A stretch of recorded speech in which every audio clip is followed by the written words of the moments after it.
Hello and welcome to Magic Rabbits, a podcast exploring the outermost edges of the music business that never was. Celebrating the masses who never quite made Glastonbury but had the best of times on the journey. Here's to every one of us. Hello and welcome to the show. Can we call it a show, or is that a bit too Cilla Black? So, welcome to the show. It's episode something of Magic Rabbits. So Tim, today we're talking about an interesting song that we're going to be playing at the end. And it's interesting because it's one of a very, very few number of songs, I was thinking probably 3 or 4, where we have literally co-written it. But this one was co-written in as much as you wrote the words and I wrote the tune. Do you remember the story? Do you remember what happened? Yeah, I seem to remember we were in my cellar. Not your wine cellar, but it's an extensive cellar. Down by the river in Kendal, with my cellar doing some rehearsing or something, or writing. And I think you found some lyrics on the floor. Yeah. And you said, can I take these away? Yeah, it's just, I think we were leaving. We've just been doing another song, Cowboys and Indians, which we've mentioned previously. And just found this piece of paper and I picked it up. Thought, is this yours? Is this something? And I started reading it, and it was the lyrics they look like lyrics, called Peter and Jane. And I read them. I thought, these are great. Is this a song of yours? You know, like, no, it's just some words I'd written. I don't know whether you tried to write a tune to it or not. I can't remember. And I said, well, can I take this home? Because I've never actually tried to write a song to pre-existing lyrics. I'd always written stuff on my own or sat with someone, just literally jamming an idea out and sort of working it out as you go. But I never just taken a whole set of lyrics and actually thought this would be a great exercise. This would be a fun thing to do, to just literally see if I can come up with a great tune for this. So I took it home back to my house and sat there, I think late that night, and it just came out in one go. I just put the lyrics in front of me, picked the guitar up, just thought I'll pick a chord, start there, and just started singing them. And I was like, that's it. That's and there was something fantastic about being freed up from not having to think about words. Because often, I don't know about you, but the melody would generally come first when I'm writing a song. Yeah, generally. I mean, this also leads on to thinking about well-known artists that are also working in this way. I mean, the obvious ones being people like Elton John and Bernie Taupin. Yeah, I don't think Elton John writes lyrics at all, and Bernie Taupin certainly doesn't write any music. And the way I generally heard it, how true it is, Taupin would just send through, back in the day, probably fax through, just go, finish these lyrics, and he would fax them through. So Elton John would just literally get some words and just prop them up by his piano, and he'd just start. And I think you can tell sometimes when you hear a song like that, that's how it's been created. And for me, it was the absolute joy of being liberated from having to fit lyrics to a very specific meter.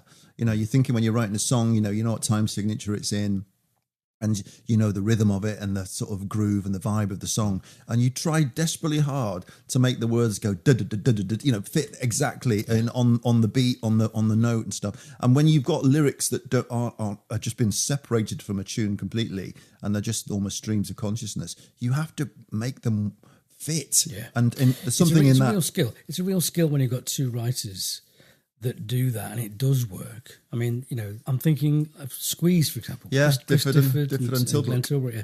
They, worked in that way, but you can't really tell. Let's say something as famous as "Cool for Cats." That's very a diddle diddle diddle diddle diddle diddle diddle a diddle diddle diddle diddle diddle diddle diddle.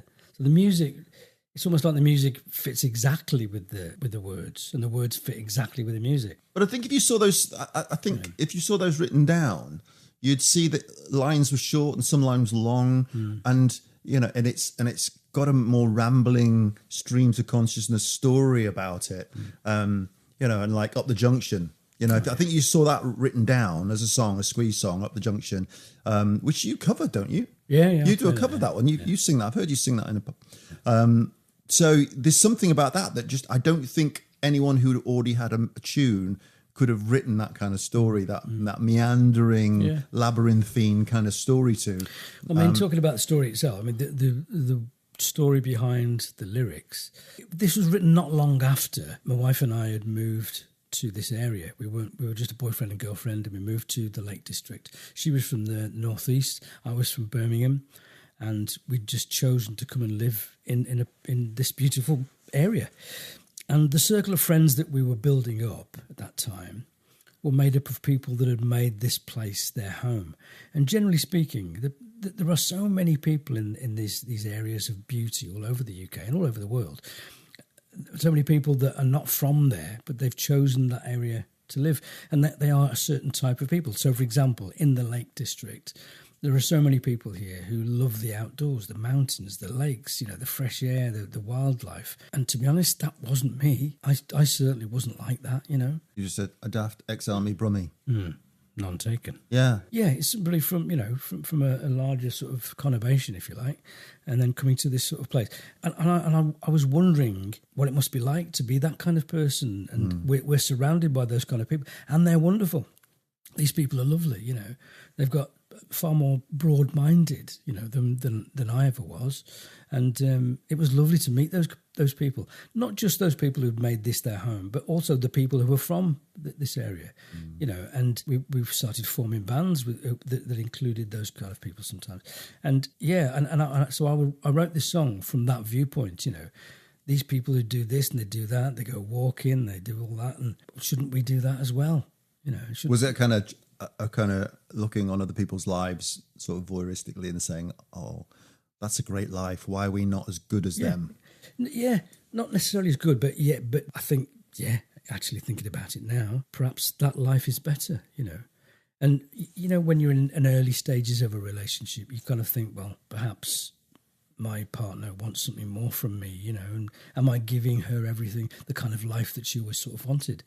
And I perhaps a little bit of insecurity came out in that. Anyway, when you listen to the lyrics at the end of this podcast, you might see some of that. Well, thank you for listening to Marriage Therapy with Damian and Tim. Actually, exactly. That strikes a chord because I hadn't known about that aspect of it in the song. I liked the lyrics, and I liked the fact that there was these characters called Peter and Jane. I wanted to know, who are they and why are they behaving this way, and why are they watching movies and going for walks, and what's that all about?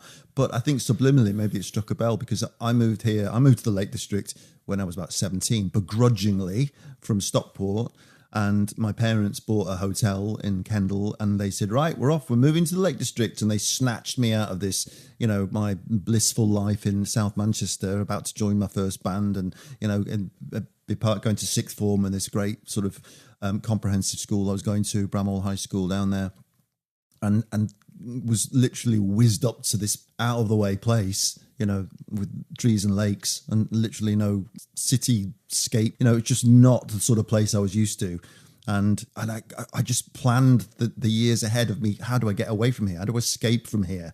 But then something over those few years slowly changed. I began to think, so maybe I was the characters of Peter and Jane, slowly becoming more and more. Now I love it. You couldn't, neither of us want to move from here. We just love this place, and it's in our music now, and it's so much a part of what we do. The lakes and the mountains and the landscape and everything about it. I would not want to go and live back in, as much as I love Stockport and Manchester, I would not want to go and live there at all. And same for you with Birmingham. No one wants to live in Birmingham, basically. But I still think of it as my home. Come on.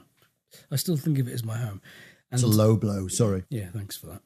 But, whenever I'm there to see my family, I love it. I do love it. I love it so much. Yeah, me too. It's part of who you are, but you wouldn't want to go. I wouldn't want to live there. If someone said, you've got a job there now, you've got to go and live there. No. And plus you've lost the accent, so no one would think you were genuine. Oh, you're all right, don't worry about it. You're all right, don't worry about it. Yeah, thank you. I can do it, you can't. No.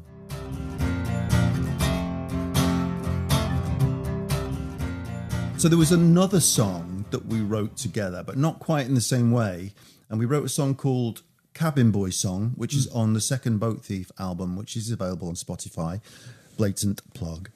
So give it a listen. And Cabin Boy Song, which I actually don't particularly like a song, and I don't like it because of my vocal performance. You don't like it because I wrote it? No, well, we both wrote it, Tim. Oh, yeah, of course we did. That's what I'm talking about. Yeah. Sorry, I wasn't listening. But what you do... You don't listen to your own podcast, even when you're doing it. Cabin Boy Song was a song you'd pretty much written the verse for, both melodically and lyrically. So it kind of existed. And you got this really nice, you played it one time in front of me on acoustic guitar. And I thought, I love that. And I went, what's the chorus? And you went, I haven't got one. can I write the chorus? Aha. Aha moment. I said, can I write the chorus? And so you showed me how to play it, and it took about 2 days. And I went home and I thought, right, so I finished it off in a way. I sort of wrote a chorus for it, and then wrote lyrics for the rest of the verses. And yeah, it was a nice way of writing. But that's quite different from just being given this very clearly delineated way of working, where you have someone just writes the words and hands them over, and someone writes the melody, or vice versa. But I'll tell you what it reminds me of. I used to do this. This is what I think is great about people doing different parts of the song to create something bigger than you would do if you did it on your own. I used to play this game. I don't know if you ever played this game with your kids. We used to do this thing probably at Christmas, when you all sat around wanting to play games.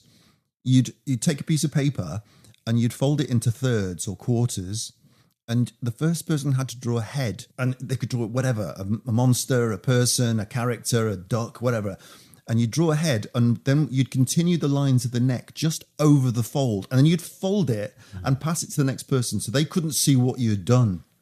They couldn't see the drawing you'd done, but they could see where the neck started, and they had to then draw the arms and the bit of the body. And then they did the same, folded it over, and they stopped at the waist, and the next person couldn't see what either the two people before them had done, and they had to draw the legs and the feet, and you could do whatever you want. And then you would go, right, time to reveal the full thing, and you reveal it, and you'd have this hysterical, brilliant, wonderful caricature. This, going back to what I was saying about writing this song about people that lead more interesting lives than me. This is the sort of thing that people who have really interesting lives and creative brains, this, unlike myself. I think we played Snakes and Ladders. Yeah, well, you were missing out all those years. You're gonna think back, why were we not doing that? I know, yeah. Playing we're Damian's making game. our own games up that sound infinitely more interesting. I mean, this is back to for me working in the what we laughingly pompously call the creative industries, advertising and the like. To work with other people, encouraging people to work with other people to get ideas that are bigger than your idea. If you just keep doing what you're doing, you're going to keep getting what you're getting, and it's going to be very linear and quite narrow. It might be great, but it's still going to be narrow. It's going to be your brain. But if you actually bring someone else's brain in to get you off track somehow and jump tracks to some other place and go to some other destination, you're going to end up with this weird beast. Literally in this case with this drawing. You end up and it's funnier and it engages you. I think that's what happened with Peter and Jane. I sat back from that song and thought, there's no way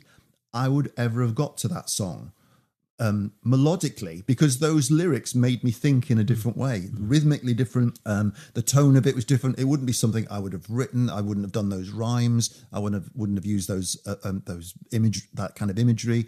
And it just frees you up completely to go off on a tangent and do what you want to do. So I loved it. I don't know why we've not done it more. I literally would love to do more of like, here's some lyrics, go and write a song.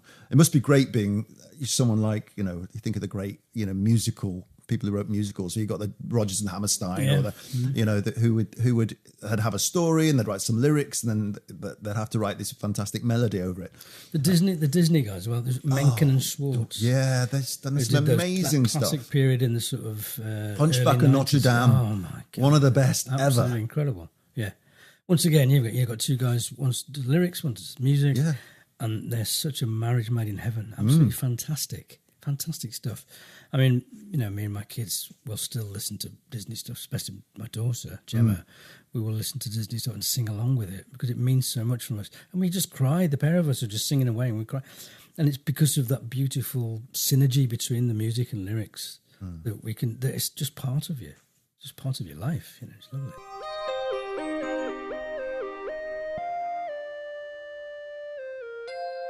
Okay, so yeah, this is obviously Peter and James, which is a Temple Men song. Temple Men came before Boat Thief for us. And it was a sort of a in between your first sort of band, Side Effects, and my first band, Everyone Jack. And before we got to Boat Thief, we had this, 18-month period, perhaps less than that. It feels quite a short period of time because you suddenly had to take a job down in I can't remember what gigs. Wigan. I mean, I know that we must have played the brewery a couple of times in the Malt Room in the Brewery Arts Centre in Kendal. I know that we must have played a few pubs in Kendal. I know that we played at the Duke's in Penrith.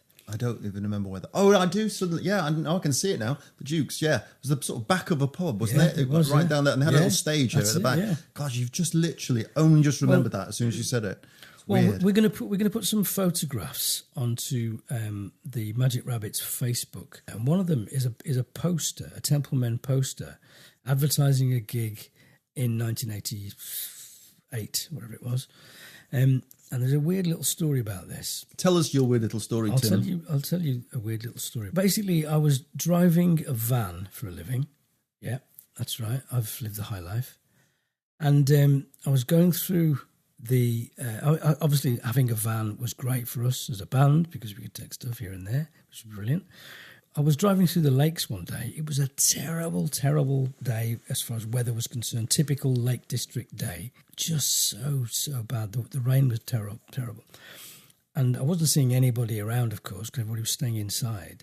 But as I'm driving down near the lake, I saw this guy with a big overcoat on, a rucksack and a big wide-brimmed hat. I looked at him, and then as I drove past him, it dawned on me that it was somebody I knew, and I was trying to think, perhaps I should stop and give them a lift to wherever they are, because it's terrible, wherever they're going, I can help them out a bit, because I'm that sort of bloke. And in my mind's eye, I could see his face. I thought, that's Art Garfunkel of Simon and Garfunkel fame. Mr. Garfunkel. The only Garfunkel anybody knows. As opposed to Jed Garfunkel, who runs the little haberdashery shop. Yeah. So I thought, surely that can't be Art Garfunkel on his own in the pissing rain on a shitty day like this. Anyway, so You realise now we've got to put an explicit sticker on our because I said pissing down. And shit twice. Really? Yeah. Okay. That's it now. We're gonna have to recalibrate the whole. So I stopped the van, got out, and ran back to where he was. And I was looking back on it now, I was sort of going, excuse me. And he turned around, he went, yeah. And as I got closer, I could see it definitely was him. I said, I don't believe you're Art Garfunkel. He said, yeah, that's right, yeah. He said, can we keep on walking? He said, do you mind if we just keep on walking? I said, no, I'll carry on. He said, well, what about your truck? Your truck? What about your truck? I said, no, it doesn't matter. Just, it's all right. I'd leave it there. It'd be fine. And so I carried on walking. I was just talking to him basically about what the hell's he doing? He said, well, me and Paul used to come here in the 60s and we used to travel around this country, just hitchhiking and stuff. He said, to be honest with you, I've loved it ever since. And him and I, not together, but separately, have been coming back to the UK and doing this kind of thing for donkey's years, for ages. So how far did you walk with him? I walked with him not more than a quarter of a mile. No, really, not much more. Just along the side of Windermere? Just along the side. It's actually down, it's down there, yeah. So it was still pissing down.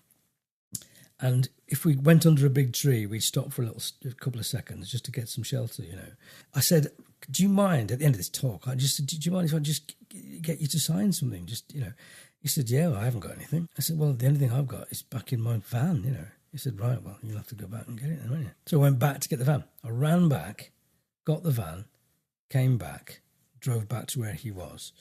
And the only paper I had in the van that we could write on was a Temple Men poster.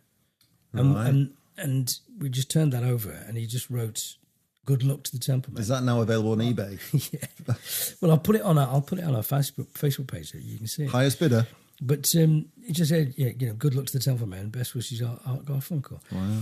And he said, so where are you playing then? I said, it's a place called the Dukes. And he says it on the poster. The Dukes, and it's in Penrith. He said, all right. He said, I'll be up there.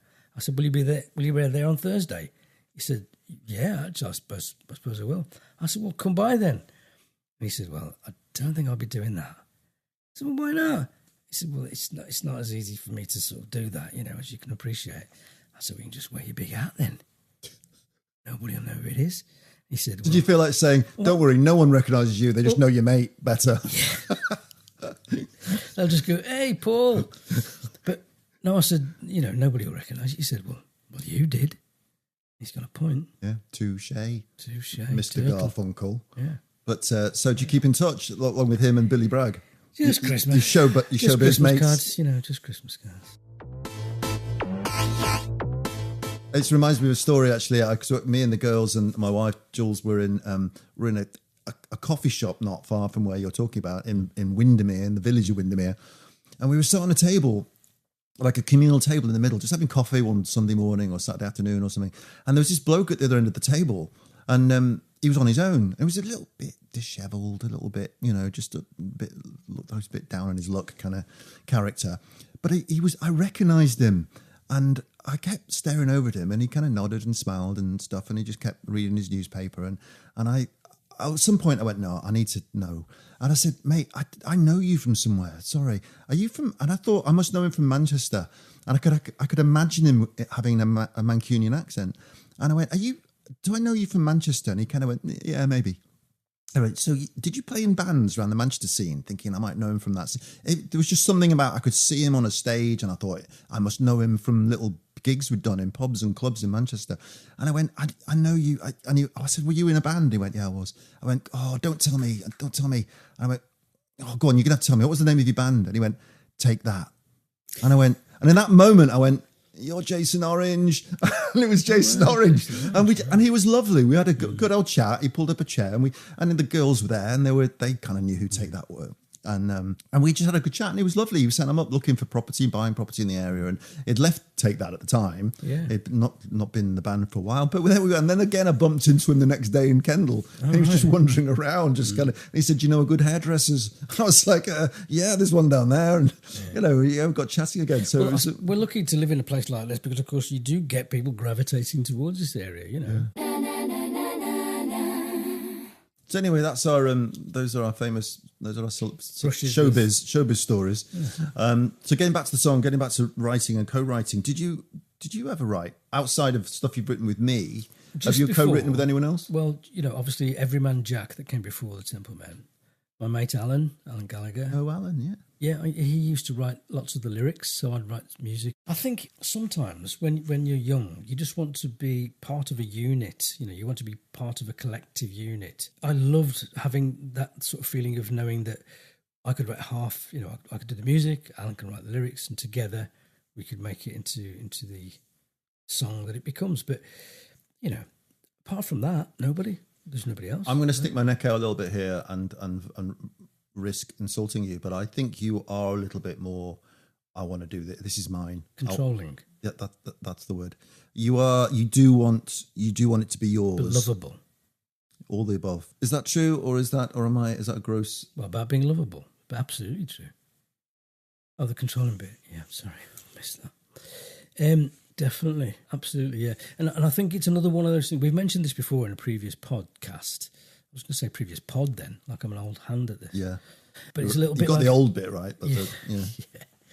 But I do hear everything. So when you do hear everything, yeah. When I'm writing something, I hear all the bits to it. So it's not the best way of being collaborative when you've got everything in place, because then when you bring a song to the band or whatever and say, this is the song and this is what I want you to play and this is what I want you to play, it doesn't go down very well.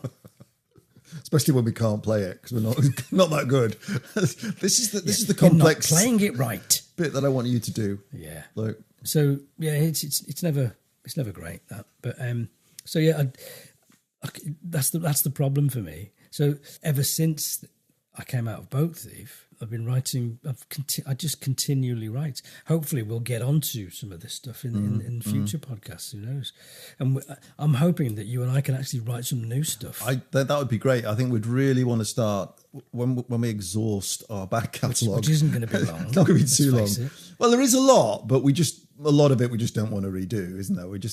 There's an awful lot of stuff we could regurgitate, but there's a quality control here, and I think we're going to cherry pick very, very, very carefully the songs we want to do again. Also, we were very young men, and I think some of the feelings from some of these older songs. I mean, we've got an old CD, compact disc, kids, of an old rehearsal that we did in 1987, in the winter of 1987 in Kendal Cricket Club upstairs, and Peter recorded a rehearsal, and we're having to go back and listen to some of this stuff, and it is excruciating. It's very bad. It's really embarrassing how we ever got away with putting that in front of an audience. Yeah. Really, and that was a rehearsal as well. But and so we can't do all of. We're not going to put all of those out. But there are moments and little bits you go, that was a good song. We can do that justice now, hopefully, being slightly more mature and slightly better than we were, hopefully. But this whole thing isn't necessarily about. And I know we're being very self-indulgent because we have to be, because our history is our history. But I don't want to just.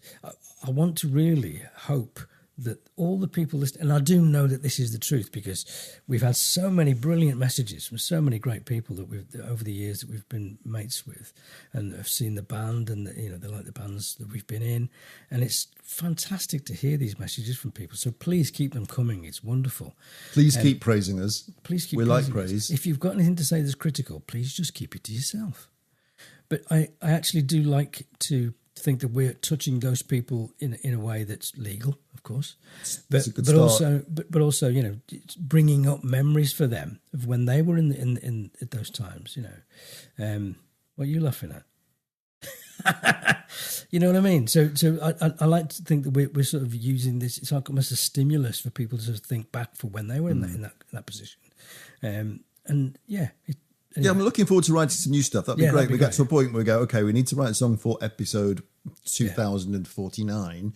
What can it be? So, that'd be good to start doing, and maybe do some stuff where one of us writes lyrics and one of us writes words, or sit down and I think we have tried it. We've sat. I remember sitting in a flat in Edinburgh, and we will talk about our Edinburgh a chapter at some point, maybe in greater length. Maybe in the next podcast. Actually. Yeah, maybe. And I think we sat down and tried to kind of jam some ideas out together, two acoustic guitars facing each other and going, what do you think to this? And what would you do to this? It's always very difficult because you are just showing something very personal. Here's my little idea that's come out of my brain. What do you think? That was close that you went, because you are.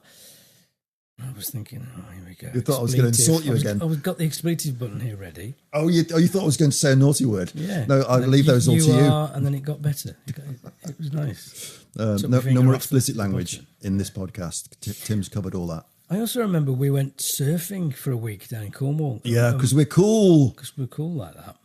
And we did the same there. We had guitars and nothing really happened there. No, we were more bothered about being surfing, I think. It's very hard. It's very hard to write with someone in that way. You've got to just be I think you've got to lock yourself in a room for a whole. It's hard work. You've got to work at it. It's not just like, oh, here's a song. Oh yeah, I'll add this bit. Boom, it's done. Well, it's a slog to write like that. Even Lennon McCartney, well, especially McCartney these days, of course, talks about those days being not only workmanlike, but really productive. Yeah. He said, I saw an interview with him recently where he said he cannot remember a time when they didn't come away with a song. They always had a song. It's because they were focused on just sitting there and playing at each other. For hours, yeah. So they brought the beginnings of a song with them, and then they'd start it, work it up, and it would be finished by the time they finished. Well, of course, they didn't really. I mean, the fallacy is that they wrote songs together, which they didn't really do. They're always either a McCartney song or a Lennon song. Right. Generally, everyone thinks they co-wrote them, and they have a little bit of input in each other's songs, little suggestions. But ostensibly, Lennon wrote "Help," and with a few suggestions from McCartney. But that's how it worked. So true collaboration where it's 50-50 or 60-40 is very, very difficult because it is a precious thing to you and you don't want to necessarily hand this thing over to someone else, and you've heard it in your head and you're not sure you want someone else to mangle it and squeeze it and strangle it and do things with it that you don't want to happen.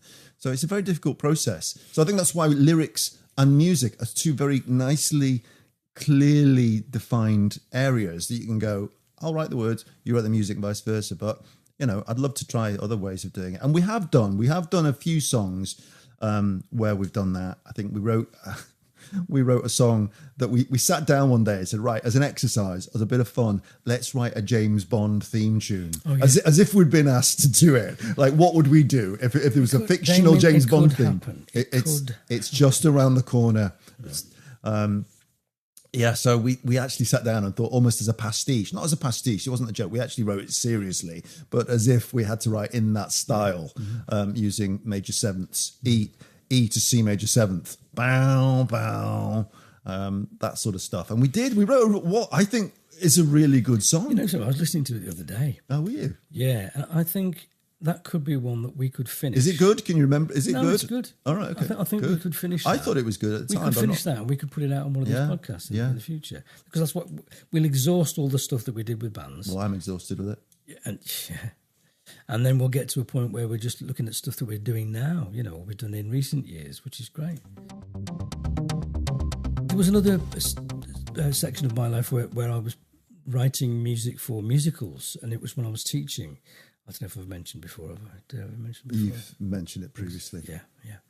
And I was asked to do some musicals for the drama course. Whenever at the end of their year, they would do musicals in the theatre in the brewery, and I was lucky enough to be asked to do those, and they went really well, and I absolutely loved that. So you'd have it could be Animal Farm or something. And so you know the story, you know where your songs have got to go, and you can just move it along, using the actual script itself, or using Orwell's words, and that was wonderful. That was great. I really enjoyed doing that. That was a real sort of liberating exercise. Well, again, you've got a starting point, haven't you, that kicks you on, that gets you to sort of second base already without having to go, how do I start this? So that's always the worst bit. Picking a guitar up and going, where do I put my fingers now? Should I just play D or C? And you're bored with that. You want to, but if you've got a starting point, like this is a song about this, and this is your context, this is the book, this is the story you have to tell, and you know how the story begins. So, right, okay, I need a song that says X. This is the start of the story. So it's funny talking about starting points. One of the guys in the UK that does these songwriting workshop retreats is Chris Difford from Squeeze, and he will go away for a week with a bunch of songwriters into a big manor house somewhere, and everybody will learn different ways of honing their songs and developing their craft. So when I was teaching, we got in touch with him and said, "Do you want to come and do something at college?" And he did. He just came and spent the day with us. It was absolutely fantastic. But once again, he would talk about things in a way that we all found inspirational. Moving things in different directions. Put yourself in a different situation altogether by just having a different starting point. Just talking about you said that the difficulty can be the starting point. For me, the difficulty is not necessarily the starting point for a song, but when you've got the melody, you've maybe got the first verse and maybe the chorus. It's the rest of it sometimes after that. And some of the best collaborations I've had, either with you or with Alan Gallagher, were after that period. So you get to that point, and I'll just say to you, this is all I've got so far, and then it's been fantastic from that point on, because I've been able to hand the rest, where I couldn't get any, my mind is a blank. And then you or Alan were able to do that, and then you come up with a great song, which is brilliant. You've actually just made me remember something that I never would have remembered if you hadn't been talking about writing musicals and stuff. But there was a time where, so I've mentioned Chairs, or Philip Cherry, his full name, from Side Effects, and I remember we were both quite big Thomas Hardy fans. I'm still a huge Thomas Hardy fan, and we'd both just read Jude the Obscure, fantastic book, just the most depressing book, but fantastic book. And we said, let's write a musical, let's write a contemporary musical based on the story of Jude the Obscure. We thought, we'll call it Hey Jude, and that'd be quite fun, a sort of modern reference. Obviously wouldn't include that song for copyright reasons. But we started planning out how we'd tell this story as a musical, but with, modern. In fact, both of us at the time were involved in some theatre companies, and we were asked to go and do some touring. I think it came out of the fact we were asked to write the music for a version of Midsummer Night's Dream. Yeah. By a director, Lawrence Boswell, who's actually a big West End director now. I just looked him up recently, and he's still working in the West End and around the world doing productions. And he came and did a youth production of Midsummer Night's Dream, the Brewery Arts Centre, and it toured around Germany and a few places. And he thought it'd be a really great idea to have a band. And I was in Side Effects at the time, kind of a bit of a sort of punk new wave kind of band. And they said, "Would you come and write some songs for it and play live in the wings?" And the people would sing the song, the actual actors would sing the songs at these intervals in Midsummer Night's Dream. So out of that, we thought, this could be a thing we could do. And we started talking about what other stories could we do. And Jude the Obscure came up. So I would not have remembered that, literally. Yeah. And people who think we've not rehearsed this, have we? We don't plan this. We just switch the mics on and start talking. Yeah. So I had no way I'd have remembered that. And I've just literally broken that memory by you talking about musicals. I'm glad that I've inspired Thank you. This feels like a real therapy session today. Yeah.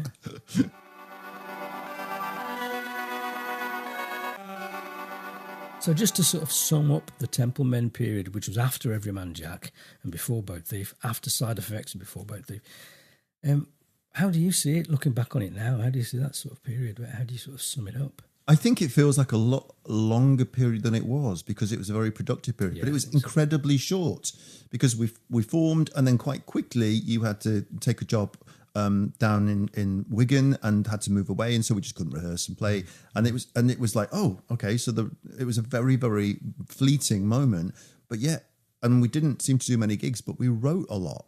And we had a lot of songs, and it was very experimental. I think you coming out of one band and writing a certain way, me coming out of a different, like a punk band and writing a particular way, and then forming, this band that was a lot more, a little poppy, sort of clever pop stuff. It got us used to working together as well. Yeah, it got us both filtering on stage as well. Yeah, exactly. And it got us filtering how we wanted to write songs, because when you're in a band, you sort of write songs for that band. You've got a different brand to write for. Yeah. You've got to come in and go, all right, I can't just write anything. I'm going to write in a different way. And it made us both, I think, write in a way that was channeled towards this thing that we called the Temple Men. And we had an idea in our head. I'm not sure we could describe it, but we had an idea what the Temple Men were and should be. And I think, therefore, we started sitting down and going, okay, I've got something to write for now. I've got a particular, sort of canvas to paint on. Just as a quick segue, a friend of mine, Mark Anderson, who I've mentioned before, he's recently been in contact with me, having listened to a previous podcast where we have said that we don't know where the name the Temple Men came from. He thinks he knows where it came from. Really? Yeah, amazingly. But there's a song by Heaven 17 called Geisha Boys and Temple Girls. And I remember we had a conversation about that. And we decided we were going to not be called the Temple Boys, but the Temple Men. Mm. It's all very convoluted, but I might be. I have no idea. No recollection of it. I have a recollection of that. Yeah, okay, I do. I know. Thanks, Mark. Yeah, I know that we did. We did some acoustic things, and we called ourselves the Altar Boys. Yeah. We thought that was a nice kind of flip side name to the Temple Men. But yeah, no, that's probably true. Yeah, I mean, it makes sense. Yeah. I also remember going to see something at the brewery one time. And there was a little sort of graphic card that was projected at the very end. And it said, music by A. Templeman. And it's because you'd done the music for it. Do you not remember that? Music by A. Templeman. No. Yeah. Music by... Which I thought that's just gold. I have... Music by A. Templeman. Well, I would never have remembered that. That's crazy. Anyway, we're now getting towards the end of this one. Yeah, we feel like we're coming into land. This show. It was great. I enjoyed that one, actually. It was all over the place a little bit, but, we've covered a lot of ground. Yeah, so this is Peter and Jane. We hope you like it, and tune in next time. Thanks for listening. Bye.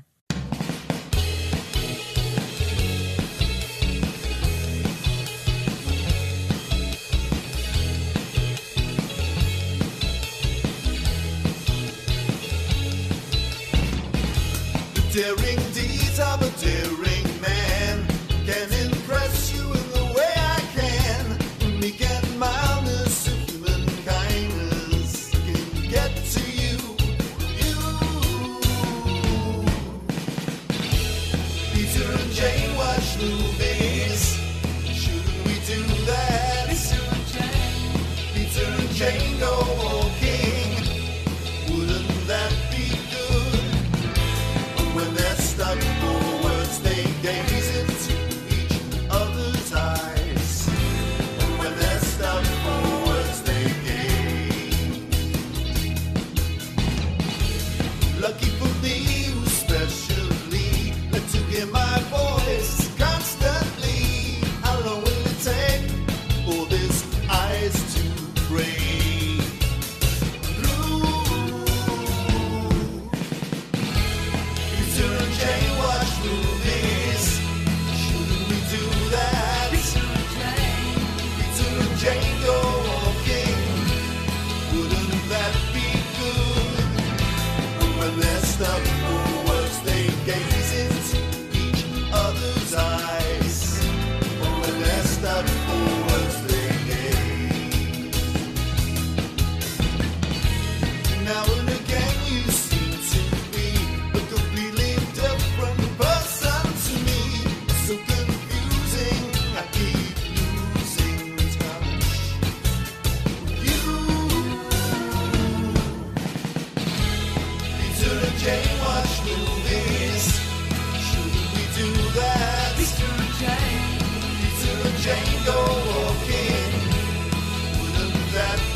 watch movies. Peter and Jane go walking. Peter and Jane watch movies. It's Peter and Jane.